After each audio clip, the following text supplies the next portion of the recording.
Assalamualaikum warahmatullahi wabarakatuh. Selamat siang semuanya. Pada kesempatan kali ini, saya akan mempresentasikan proyek akhir algoritma dan struktur data dengan studi kasus sistem mengelola data mahasiswa. Namun sebelum kita memulai lebih lanjut lagi, izinkan saya untuk memperkenalkan diri saya sendiri. Perkenalkan, nama saya Muhammad Raya Abdul Fikri dengan NIM H11012314040. Saya dari Sistem Informasi Angkatan 2023.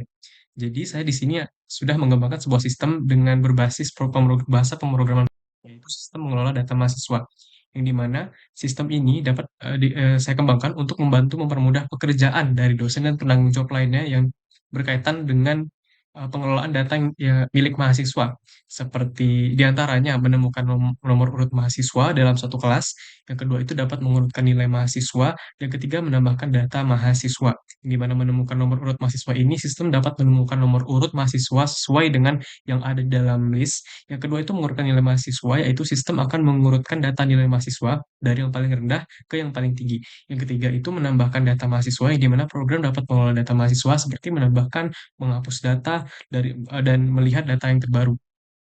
Selanjutnya dalam mengembangkan sistem ini, yaitu dengan menggunakan bahasa pemrograman Python, saya juga mengimplementasikan submateri-submateri yang sudah diajarkan sebelumnya seperti sequential search, sorting, dan stack.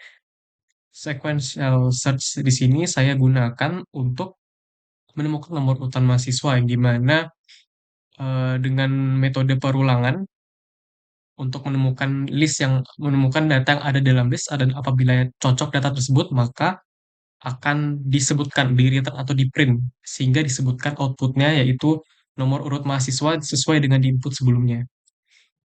Yang kedua ada sorting, yaitu sorting digunakan untuk mengurutkan nilai mahasiswa, yang dimana nanti ada sebuah data yang berisi bermacam-macam nilai mahasiswa yang acak dan tidak tentu, ada yang dari yang paling kecil dan paling besar, dan dengan menggunakan fungsi sorting ini kita akan mengurutkan dari nilai yang terkecil hingga terbesar, sehingga dosen itu dapat mengelola data-data tersebut dengan lebih rapi.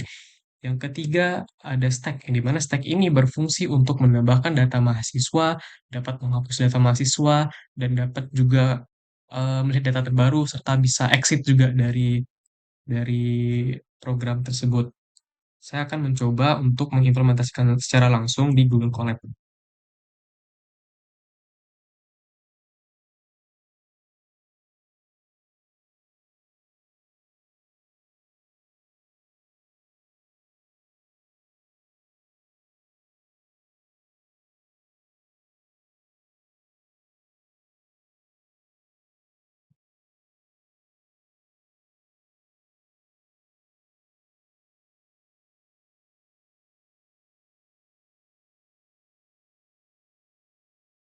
Assalamualaikum warahmatullahi wabarakatuh. Jadi pada video kali ini saya akan melanjutkan presentasi mengenai implementasi dari pemrograman sistem pengelolaan data mahasiswa yang sudah saya jelaskan sebelumnya lewat presentasi PPT. Nah, sekarang saya akan menjelaskannya lewat source code-nya secara langsung.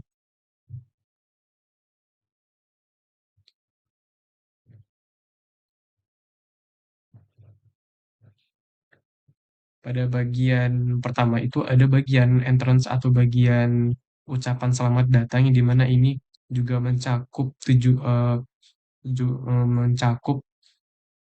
apa saja yang disediakan dari sistem dan menu-menunya, seperti lihat presensi mahasiswa, terus mengurutkan nilai mahasiswa, terus yang ketiga ada memasukkan data mahasiswa. Dan terus yang ada yang pertama, yang di sini pilihan pertama itu mahasiswa dapat diarahkan ke bagian searching, yaitu sequential search, di mana kita mengimplementasikan salah satu submateri yang ada di algoritma dan struktur data, yaitu sequential search, yaitu yang pertama kita harus mendefinisikan atau kita menyebutkan searching, yang dimana searching ini isinya itu adalah data-datanya, data-data yang harus di print agar bisa dibaca oleh user, dan instruksi-instruksinya seperti silahkan masuk nama mahasiswanya dengan catatan harus huruf kapital kapital terlebih dahulu. Yang kedua itu ada sequential search, yang dimana sequential search ini akan berfungsi sebagai menemukan data yang dicari sesuai dengan apa yang dalam data itu. Dan di sini ada di for i in range data ini yang berfungsi untuk menjabarkan atau perulangan yang berfungsi untuk membaca semua data yang ada di dalam data yang disebutkan sebelumnya, seperti nama-nama yang ada di sini. Terus setelah for i in range ada nama if nama sama dengan data i, jika nama yang kita input sama dengan data yang ada data yang ada di dalam data yang disebutkan di sebelumnya, itu maka kita harus return atau menyebutkan indeksnya ke berapa dan ditambah satu. Fungsi ditambah satu ini agar lebih akurat menunjukkan nomor berapa, eh, menunjukkan nomor berapa nama yang disebutkan sebelumnya. Terus apabila salah, jika salah atau tidak sesuai datanya, maka akan disebutkan, maaf, data yang Anda masukkan tidak sesuai karena tidak sesuai atau tidak ada di dalam data sebelumnya. Yang kedua itu ada sorting, yang dimana sorting ini berfungsi untuk mengurutkan dari data yang paling kecil hingga data yang paling besar. Di sini juga sama, harus menampilkan data yang harus dibaca sebagai instruksi awal agar user mengetahui apa saja yang harus dimasukkan dan datanya apa-apa saja, seperti nama dan nilai ujian yang masih acak di sini. Terus yang kedua di sini ada bubble sort, yang dimana fungsi ini mengurutkan dari data yang paling kecil hingga paling besar. Yang dimana for in range ini nilai yaitu berfungsi untuk membaca semua data yang ada di dalam data sebelumnya, yaitu di bagian nilai ujian akhir ini.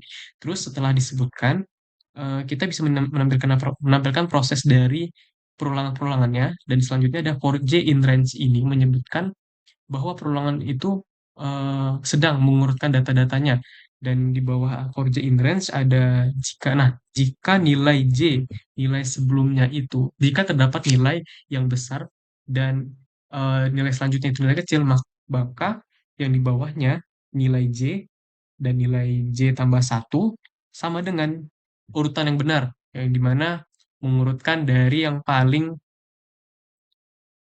eh, yang dapat mengurutkan data secara benar dari paling kecil hingga paling besar.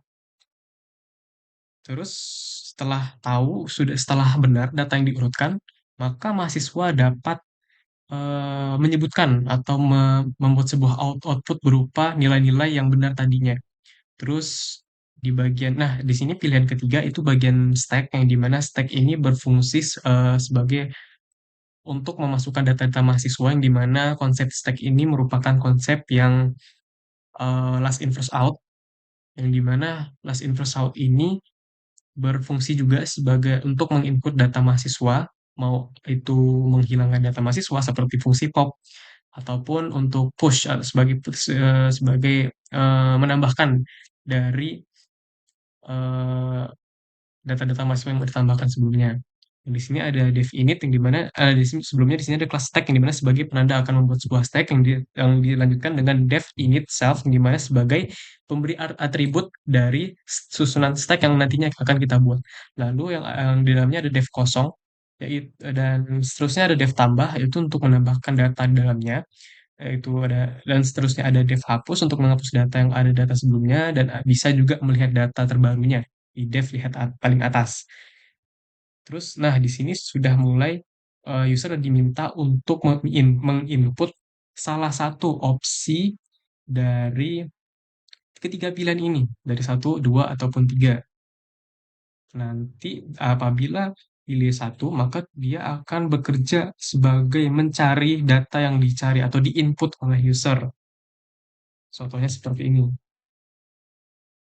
Nah, di sini ada selamat datang dan di sistem mengelola data mahasiswa. Yang benar kita mencoba untuk di nomor satu, yaitu, nah di sini tersedia nama-nama kelas ASDA, kelas Pak Ilham, ada Abim, Hafiz Raya, dan kawan-kawan lainnya.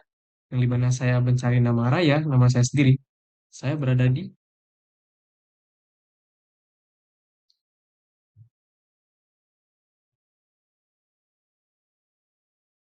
Raya berada di urutan nomor tiga. Nah, di sini sesuai ya sama urutannya. Ini ada satu, Adim, Hafiz dua, Raya tiga. Itu fungsi dari I tambah satu tadi. Karena jika kalau misalnya tidak tambah satu, maka dia akan mengurutkan sesuai dengan indeks, seperti Abim nomor nol, Hafiznya nomor satu, Rayanya nomor dua, dan seterusnya. Dan dan seterusnya apabila saya menjalankan pilihan kedua, yaitu sorting, itu akan mengurutkan nilai-nilai mahasiswa. Seperti misalnya, pilih nomor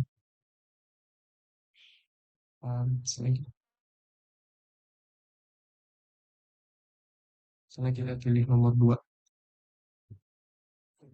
Nih, masukkan pilihan. Nah, langsung karena di sini sudah tersedia datanya, maka di sini otomatis langsung diurutkan oleh sistem ya, dari awalnya itu yang masih acak 90, 93 dan lain seterusnya, tapi setelah diurutkan dengan menggunakan bubble sort menjadi 67, 73, 75 sampai 100 atau data yang urut. Itu pilihan kedua dan pilihan ketiga. Oke.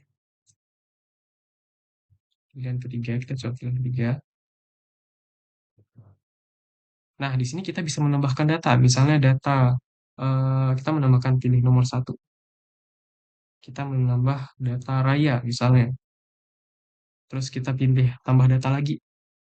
Nambah misalnya nama Elga. Nah, dan setelah saya tambah ini, saya akan melihat data-data yang sudah saya masukkan sebelumnya di nomor 3. Dan di sini terlihat jelas kalau misalnya konsep stack itu akan menampilkan data yang paling atas atau yang terakhir dimasukkan yaitu datanya Elga, jadi outputnya di sini berupa Elga. Dan apabila saya ingin menghapus nama Elga,